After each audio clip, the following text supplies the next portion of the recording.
Oh my word. Okay, get the trumpets out. This is a massive day for me. We are recording, we are live, and that means that after years of procrastinating, planning, overthinking, and stopping before I started, I have finally, today is the day. And if you are listening to this, I've gone even better. And not only have I recorded it, I've actually put it out.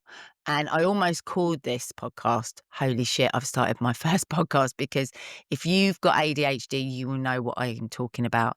Getting started is the hardest part, right? I have talked about this podcast for years and years, and I've wanted to do it so badly.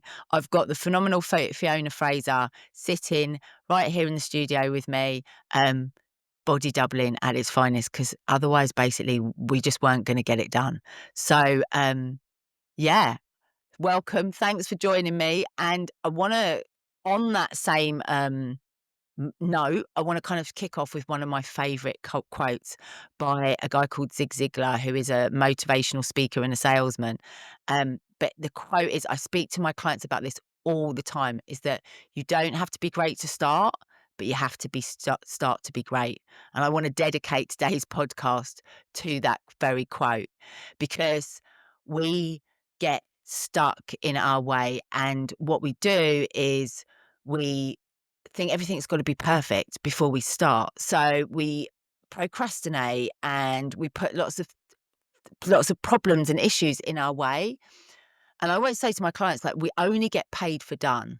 Imperfect action is better than no action at all. It doesn't have to be perfect. So today I want to just dedicate this podcast to my messy action. I'm not going to show up here always pretending or always trying to be perfect, because we just don't get it done. Perfection is absolutely the enemy of progress. We are so good with ideas. We're brilliant at dreaming big, but the execution part, that's slightly a different matter. That's where, like, perfectionism or procrastination or trying to make a decision or just get started can just paralyze us. We have to wait until everything feels just right, or till we've got the perfect name or the perfect plan or the perfect website.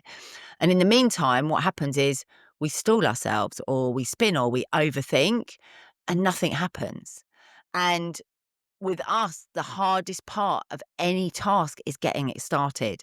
So I was just talking to Fiona before we went live, and actually, I think the hardest thing that people have with starting things like podcasts is that that they are proactive. We have to provide the energy and the spark and the ignition to get them going, as opposed to something that's reactive, like an email coming in or someone knocking at the door or a client call. In those moments we can do that because we can respond, but when we have to provide that energy and get started, we can really struggle.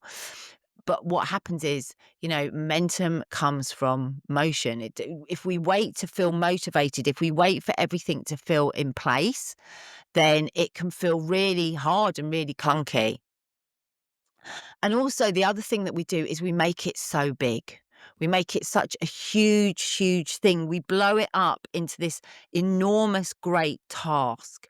And suddenly it just looks like we've got to reach the top of the mountain in like a few steps, and we don't. So, what I want you to do, and what I want you to be taking away from these podcasts each week, is just a little bit of a nugget of something that you can put into place, something that you can get started with. And I want to start by asking you is, where are you stalling? Where are you procrastinating? Where are you perfectionizing? I don't know, I think I've just made a word up there. But where are you just looking for that perfect start, that perfect time to start, and putting yourself behind, not doing the thing? Maybe, giving yourself, not giving yourself permission to do it, even when, for me, this podcast, it's something that, we talk about ADHD brains, we're interest led. If we will always choose to do the interesting thing over the important thing, okay? But the interesting thing about I think about having a podcast, when I think about having a podcast, I think about it being out there, being, having the little icon and the little pictures and talking to people and having guests on the podcast. It's the part behind it, the part where I've got to actually make myself sit down, where I've got to sit down, I've got to start the task, I've got to plan what I'm going to do. These episodes will not be overly scripted, because if I start scripting these episodes, I'm not going to be very free flowing, and I'm going to be reading stuff, and that's not going to work. But also, B, it's going to be another task that's going to need to be done before I can get the episode out, and I'm just putting roadblocks in the way. So whereabouts in your business or in your life are you not doing the thing because you are waiting for either the perfect moment, or you are getting in your own way and making that task seem so much bigger than it is? With my clients, I talk about just the first step. What is the first step that you need to take to get any task started? Just start there, because that one small step, then you take the next step, then you take the next step, and eventually you'll get to the top of the mountain. And if you've got ADHD, by the time you get to the top of the mountain, you're probably so busy looking at the mountain that's over the way that you've just caught sight of, that you're not even going to celebrate the fact that you've got to the top of the first mountain. I see that so often in business, people not taking the time to celebrate where they've done, to celebrate what they've done and their achievements. The other reason I think that people put things off and procrastinate is confidence. The fear, they get held back by fear. And it's usually the fear of the imposter syndrome thing of like, "Oh my God, what if somebody, calls me out? What if I'm not really good enough to do this?" And I'm sure if you've listened to any podcast or any motivational stuff, like fear or all of these things, if you aren't feeling a little bit scared, if you aren't feeling a little bit of an imposter, then that's because you're stagnating. It's because you're staying in a safe space in your comfort zone. So don't be afraid of feeling fear. But what we think is like, what's everyone going to think? What's everyone going to think of my podcast? What if, someone like, oh my God, right, she's doing a podcast. What? Or, oh, that was rubbish. I didn't agree with that. What did they say? And we get stuck in our heads because that cognitive hyperactivity starts to kick in and all the what ifs come up. The other thing we think about the fear is like, oh my God, if I start, then what's going to happen? What if it's successful? What if it's really successful? And then I get stuck in this place where I have to constantly churn out podcasts. And then it's another thing that I've got to do. We always get stuck. But here's the thing, confidence and getting over those fears, the only way we get over fears is by going through them. The only way we become confident is by doing the stuff. The confidence thing is, confidence comes after we take the action, not before. I used to run,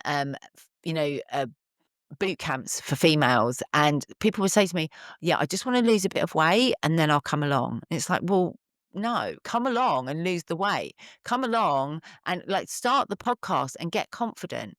I probably will look back on this podcast one day and think, "Oh my God, like listen to me, I sound so clunky. I'm all over the show." Da, da, da.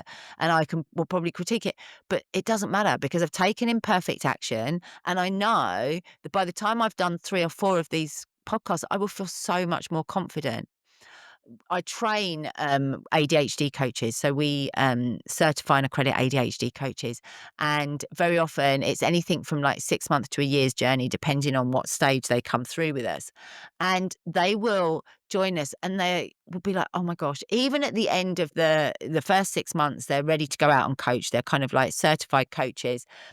And they're like, but, what if, and like we can teach them so much. They do loads of practice on the course, but actually nothing is going to give them that confidence until they go out and actually do it. And it's like when they come back to do the advance, they've been away for 3 months, they've been coaching, they're completely different coaches. You can't learn that.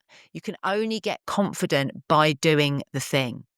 And as you do the thing, you build trust in yourself and you start showing up. And when you start showing up, even when it's messy, even when it's uncomfortable, every time you can take that little action, every time you take that next scary step, you are sending a message to your ADHD popcorn brain. Actually, I can do this. I can do hard things. I can figure it out. So if you're listening right now, wondering when you're going to feel confident enough, when you're going to feel ready, this is it. You're ready enough because you will not feel more confident. You will not feel more ready until you get out there and you start doing it. So you just need to take the crappy first um, imperfect step because your future self is going to thank you for it and we will be right behind you, cheering you on.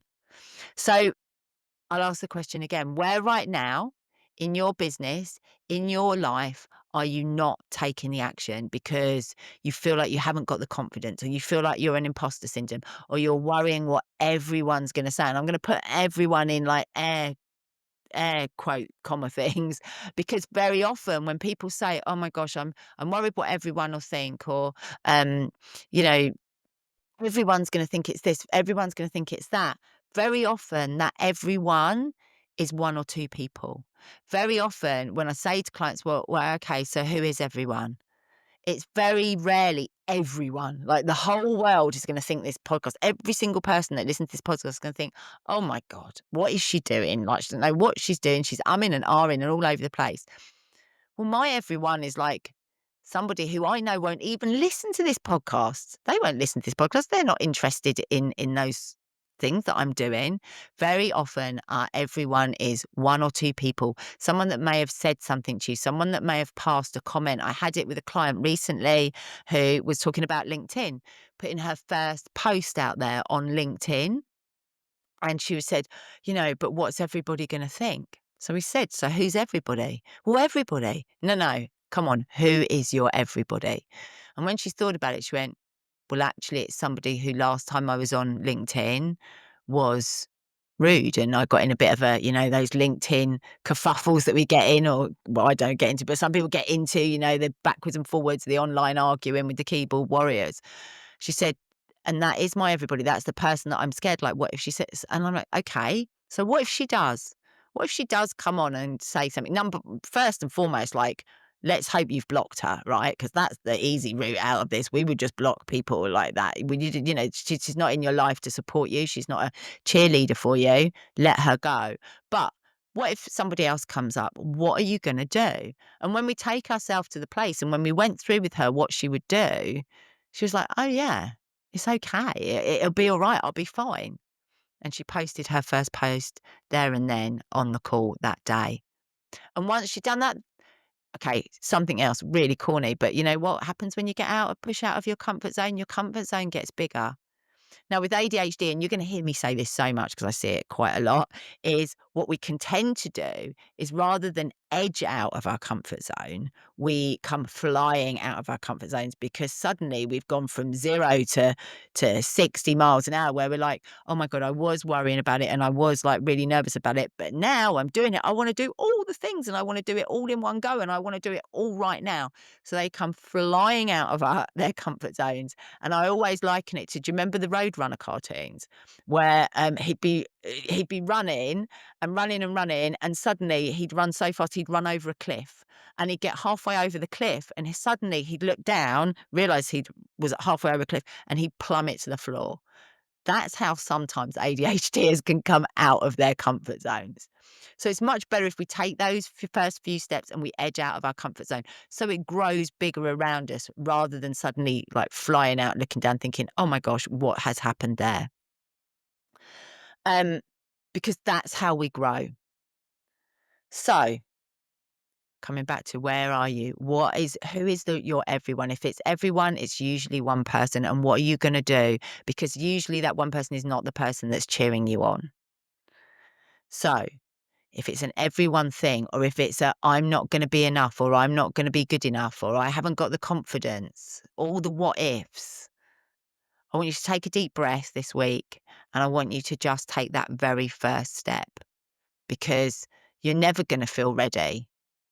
You're never going to feel ready until you do it. But I promise you, whatever you start doing, whether it's a podcast, whether it's for my coaching students, whether it's putting out first things on social media or putting your business out there, the person you are now versus the person you will become after, a month of doing it, 3 months of doing it, 6 months of doing it. And then one day you'll just be doing it and you'll be like, "Oh God, I can't believe how I started." I looked back recently at an old YouTube, my very first YouTube video, and, oh my god, it was probably about 15 years ago. This is how long ago it was. It was actually recorded on a camera, like an old-fashioned camera, like, where you had a card, CD, SD card or whatever, and nobody told me I could smile on it either, so I didn't smile throughout the whole thing. I mean, it would make me cringe now, but you can put a camera in my face now. I couldn't care less. So we only get paid for done, guys. So I have created this podcast. I want to be your messy action buddy. I want you to use it as a bit of a doubling thing, to let it sit beside you while you're doing things. So always remember, here's what I want from you. I want you to hit publish. I want you to send that email. I want you to get your idea out of your head and into motion. Whatever it is, start scrappy, start small, but remember, just start, because you can do it. And you don't have to be great to start, but you have to start to be great. That is such a mantra for me, and I want you to think about it.